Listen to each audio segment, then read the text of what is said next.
Good morning, everyone. Today, I wanted to talk about a topic that is really top of mind for everyone almost right now, and that is New Year's resolutions. Or the approach I like to take is a word for the year or two words for the year.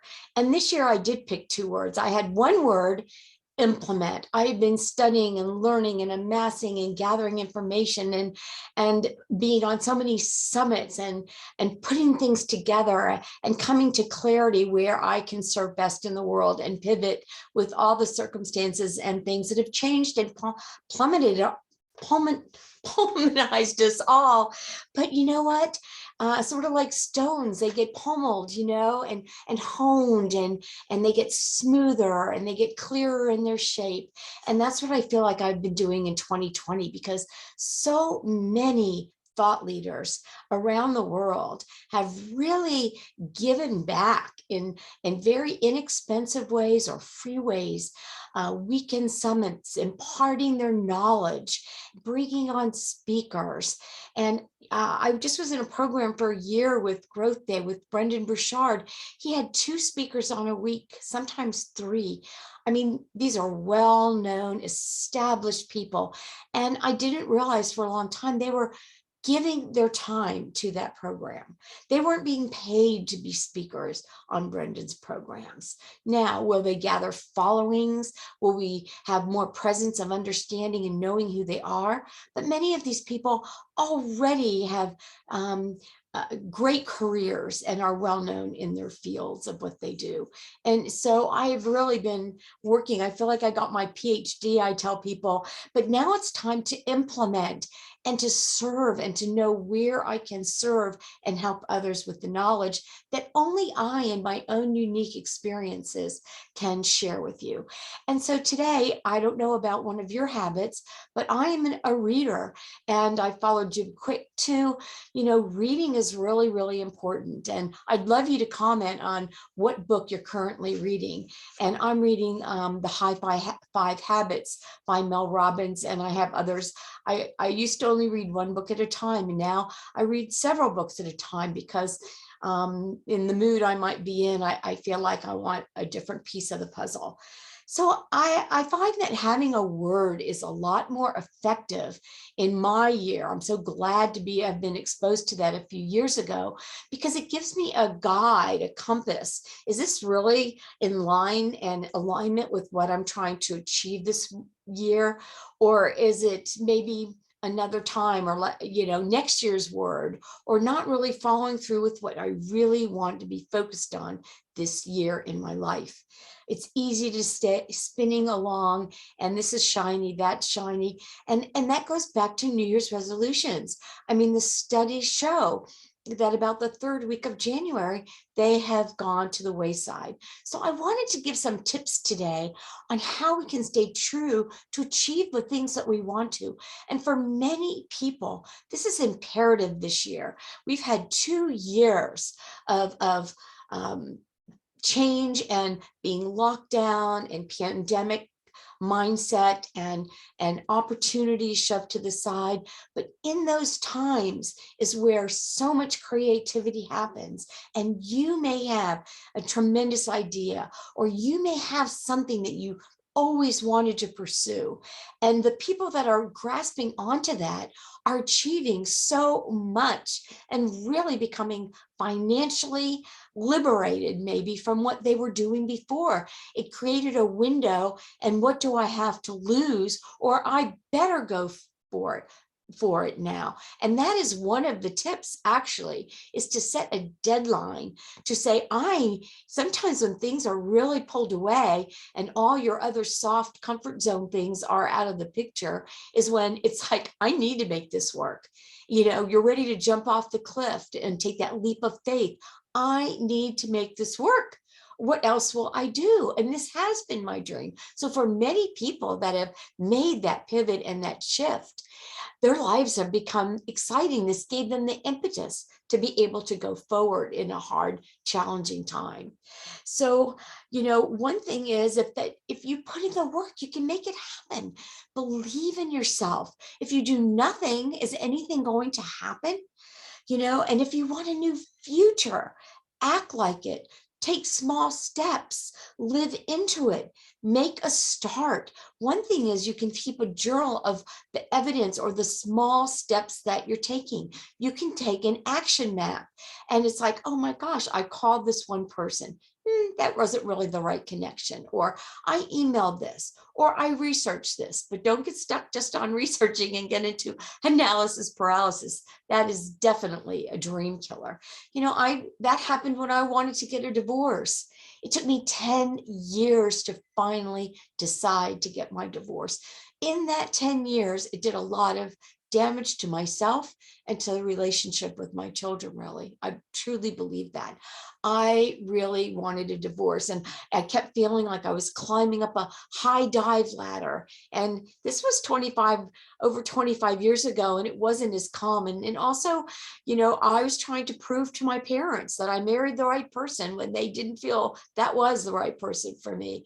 And so I'd climb up that high dive and look down, and I'd come back and climb back down. I was scared. So that's the big tip, is fear, doing something different, making change. Fear is a protection mechanism in our body, in our system, in our nervous system. Our nervous system is to keep us safe. So it's like alarms go off, fear, fear, don't dive. Well, the fear of doing something, not doing something, can take a bigger toll on you than going ahead and going forward with what it is that you feel is right for you. So for me, it kept being like, how am I going to support these children? I gave up my career to build my former husband's career. I moved. I left places where I had connections, where I had good jobs, and I was in fear. So it would be, I'd set these little goals for myself. Let me just get the last one out of diapers. Okay, I made it this far. Let me just get her to preschool. Then I'll have better time factor. Let me just. And then it got scarier, scarier, and scarier until the pain got greater and greater and greater.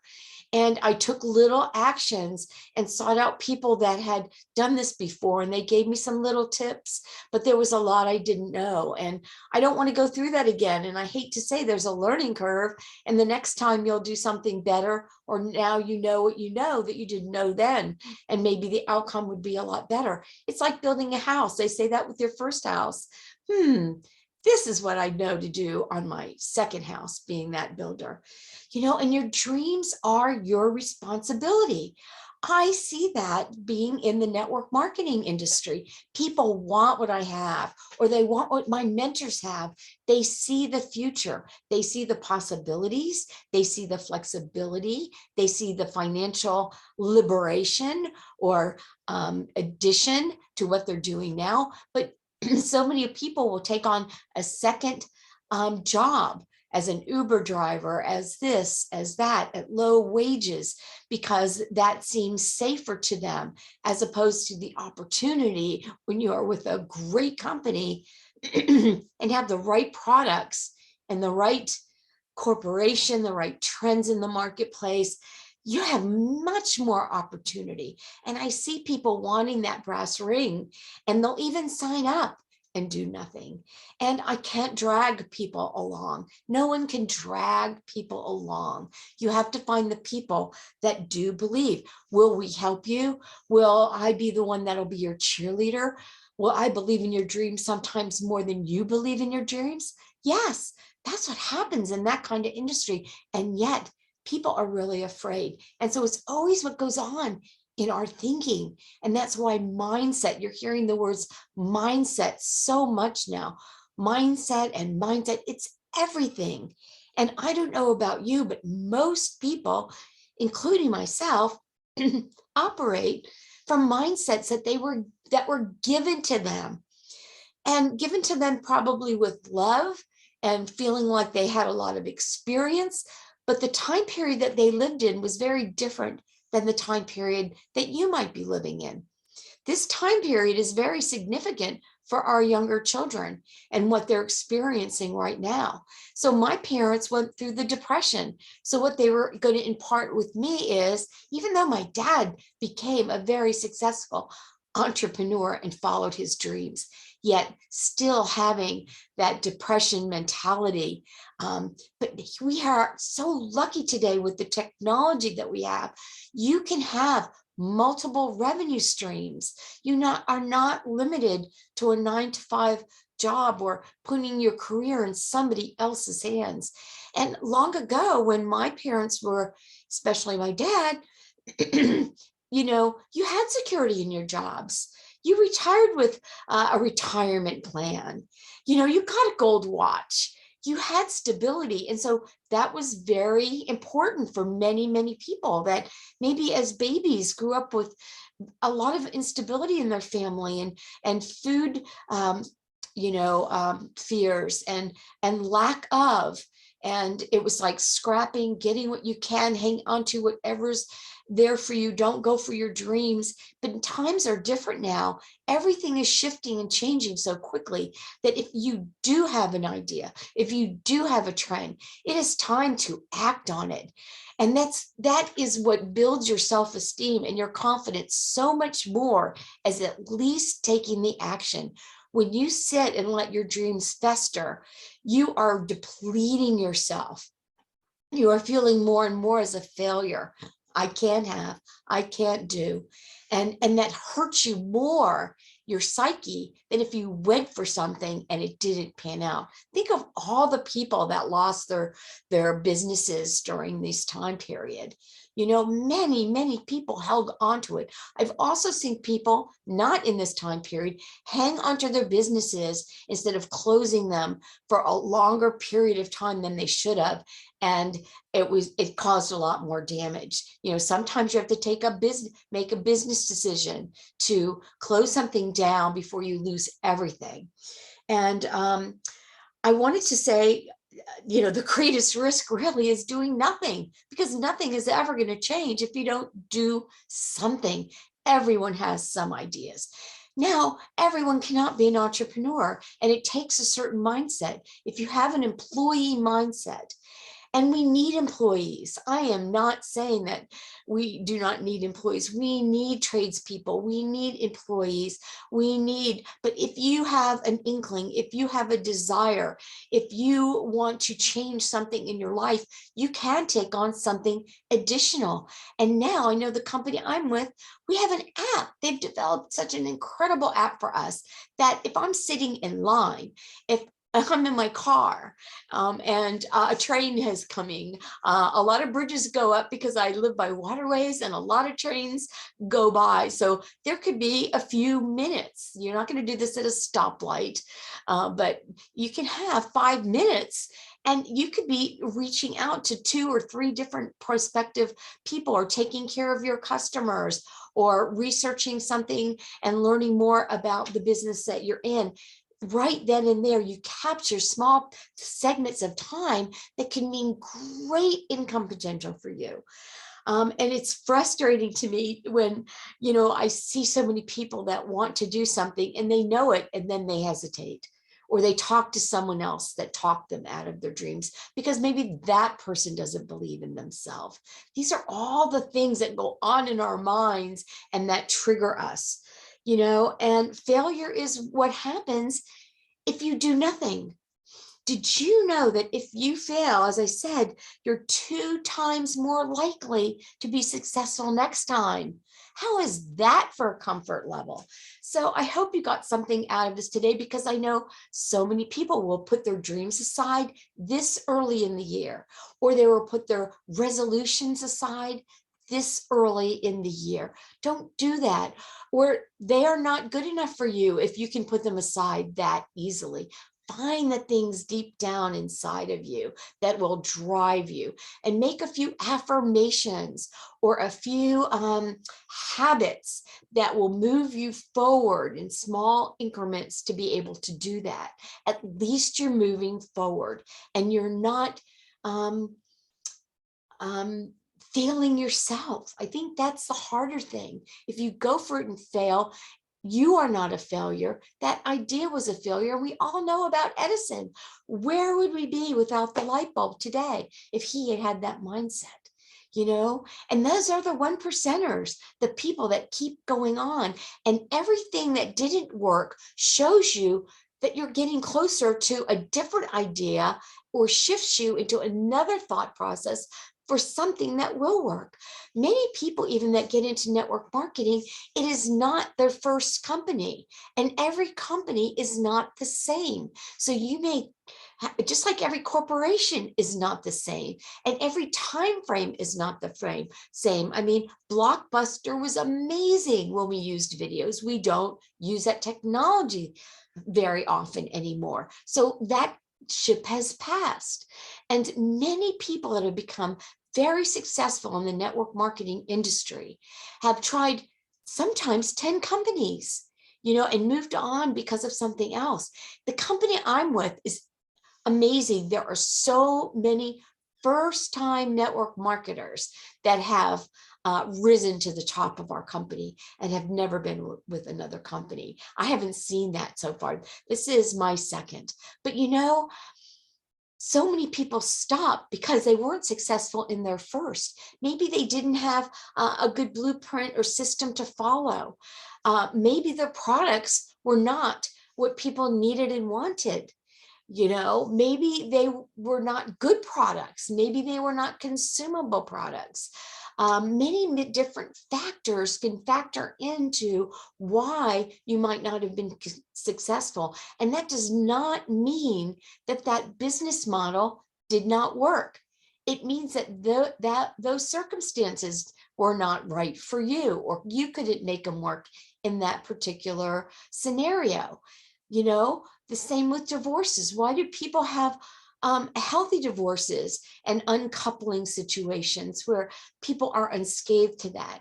And why do other people have so much anger and children that are damaged by their actions because they couldn't separate amicably? And it takes two people to do that, not just one. And you can't change someone else. So those are just some examples that have come to me personally in my life, and for behaviors that I have observed and behaviors that I have had to grow from. I have put a lot of money, a lot of time, and a lot of effort into changing and growing personally from limiting beliefs and other situations that now I can see held me back, and especially traumas and overcoming traumas and not bringing that into every facet of our life. So thank you so much for tuning in, and I hope that you have found some nuggets of value in this talk. And my business is Wellness Matters, You Matter. All of us, it's our emotional well-being affects every cell in our body. Traumas that we have been in stayed stuck in our cellular body and can get triggered and have physical effects. And of course, physical products and things, the way we tend to our temple and our body, is where we start, really. And everything goes hand in hand. And I have learned about body activation as opposed to supplementation. There is a huge difference there, and huge benefits. Huge benefits. And people are looking for ways of being healthier. And there are a lot of long haulers out there. They have a lot of, I'm learning about a lot of different effects. And so there may be different ways of going about healing those things, the trailing medical conditions left behind. If you don't have your health, you don't have your wealth, you don't have a life. And I don't know about you, but I know a lot of people in the last couple of years, and especially now, I am just amazed how many people that I'm around or that I've known that all of a sudden have transitioned in these last few months. So be mindful, be proactive. And again, I hope you found some nuggets there. Please comment on something that you are making a commitment to go for, or the word that you have for your year, or a resolution that you know you can believe in and commit to for the year. Thank you so much.